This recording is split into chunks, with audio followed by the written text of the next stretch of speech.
All right, here I am again on the Genesee Road Railroad Crossing number 1 in Burton, Michigan. Now, I decided to do another update or an update tour on this crossing because ever since I was last been here, there has been several changes happening to this crossing, and it was also mainly because the tour that I made of this crossing first-handedly was made like 5 years ago.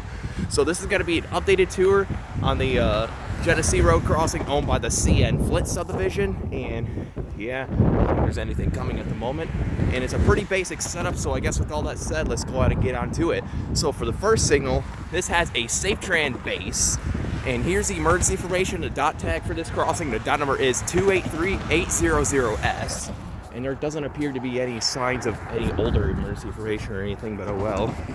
But yeah, and the gate mechanism is a SafeTran gate mechanism, which I guess it's been here pretty much all this time. Maybe yeah, and a different gate mechanism actually used to be here, because one thing worth mentioning that back in 2008, this crossing used to have Western Cole & Hayes 8-inch lights, some different gate mechanisms of some sort, and Western Cole & Hayes electronic bells. But later in around that year, that was all replaced by 12 by 20 inch SafeTran LEDs and these e-bells and new gate mechs. But just about a few years ago, they replaced these with these newer lights. In which speaking of, for the lights, this has two pairs of SafeTran 12 by 24 inch dialight LEDs sitting on a SafeTran light bracket. Another thing worth mentioning, this gate actually has some Ricoh LED gate lights and a wing guard. And yep, and then for the bell, this has a General Signals Type 2 electronic bell. I think it's set at max volume. It's pretty loud. So yeah, nothing much to see here. So let's wait for these cars to cross and go on to the next signal. Right, there we go. We're cleared across the road.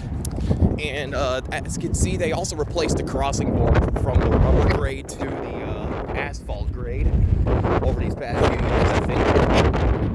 Apologies for the wind. It's very windy today.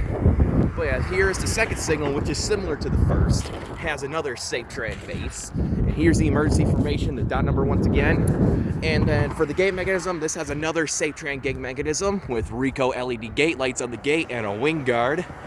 Yep. And then for the lights, once again, this has two more pairs of SafeTran 12 by 24 inch dialight LEDs sitting on a SafeTran light bracket.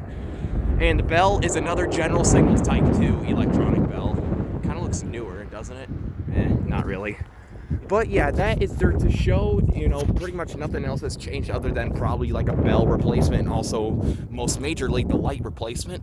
So with that said, let's go ahead and take a look at the track view.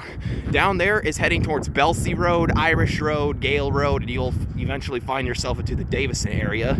It's a pretty long straightaway, and eventually it'll divert into a single track section. And you can see right here is the relay case, C.R. Flint sub, Genesee Road, milepost, and you can see a Grand Trunk property keep off sign.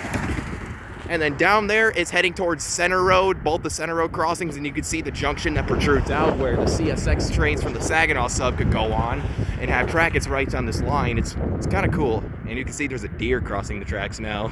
And also back then, when this crossing used to have 8-inch lights, there's an old spur right here, but they took that out a while ago. But yeah, with all that said, this was the Genesee Road Railroad Crossing number 1 retoured in Burton, Michigan on the C.R. Flint sub. Yep, and with all that said, over and out.